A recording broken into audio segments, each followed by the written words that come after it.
Muito bom dia. Depois de uma semana de pânico, então, no mundo como um todo, de extrema volatilidade, como não poderia deixar de ser, que a gente vem falando isso já há muito tempo e seguiremos assim adiante.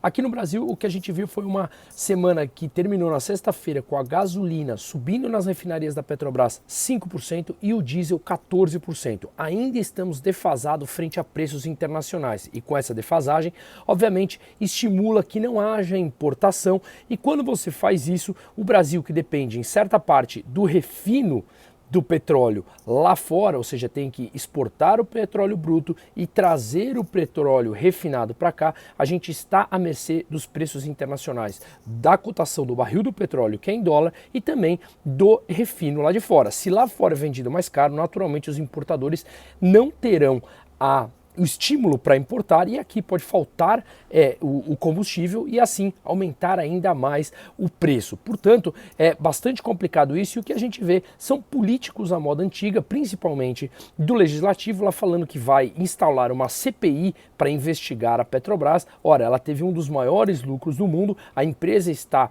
fazendo o seu papel como empresa para os seus acionistas como um todo, a empresa está tendo menos intervenção política, tanto é que o presidente Bolsonaro, nesse ponto, na minha opinião, ele erra, porque ele quer interferir mais, trocando presidentes para que eles não subam o preço dessa gasolina, e a verdade é que a empresa tem praticado um papel mais independente e deve subir o preço, uma vez que isso é um problema mundial e não local. Se você mantém o preço defasado, a gente já viu o que aconteceu nos governos passados e a empresa vai literalmente para o buraco. De qualquer maneira, pode ser um problema pontual, podemos chegar a algumas soluções mais pontuais, que seja de conter o preço de alguma maneira, apesar de eu ser contra isso, mas de qualquer maneira é um momento bastante complicado com a alta do gasolina e do diesel no mundo inteiro. Veja bem, o Lira, o presidente do Congresso, chegou a falar no final de semana sobre dobrar o CSLL, a contribuição social sobre o lucro líquido da empresa, e ainda implantar um imposto de exportação.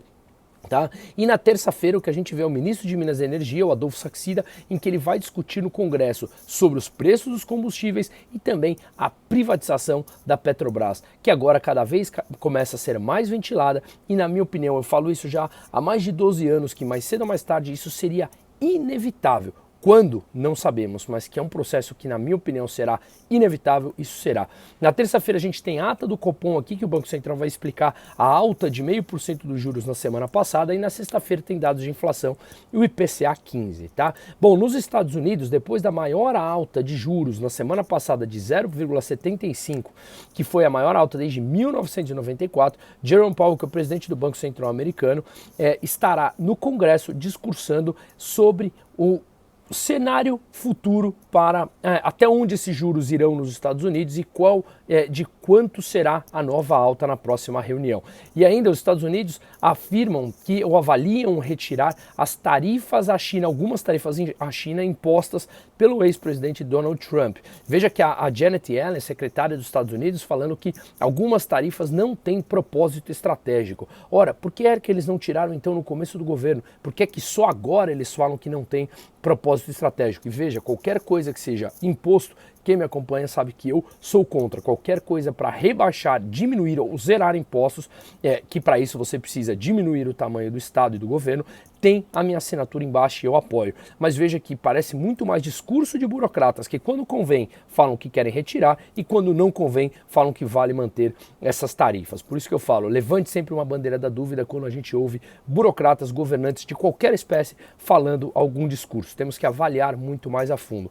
E ainda na Europa a gente vê a Christine Lagarde, presidente do Banco Central Europeu, que deverá falar hoje ainda, segunda-feira, no Parlamento, sobre a nova ferramenta que eu falei na semana passada que eles falaram que irão implantar na Europa, que podem comprar mais títulos de dívida de países como Grécia, Espanha e Itália para manter o custo de financiamento mais baixo, uma vez que o risco por lá desses títulos ampliaram a margem, o spread que tem para o governo alemão. Fiz um vídeo sobre isso semana passada que está postado ou no Instagram ou no meu YouTube, bastante explicativo das diferenças e como funcionam esses diferenciais dos títulos e os riscos que isso impõe a cada um dos países. Mas veja que o que a Europa está propondo é mais ferramenta que levou ao problema que a gente está vivendo hoje. Eles sempre fazem a mesma coisa, levam a uma solução que é aquela mais fácil que nos trouxe até o problema. Uma ótima semana para todo mundo.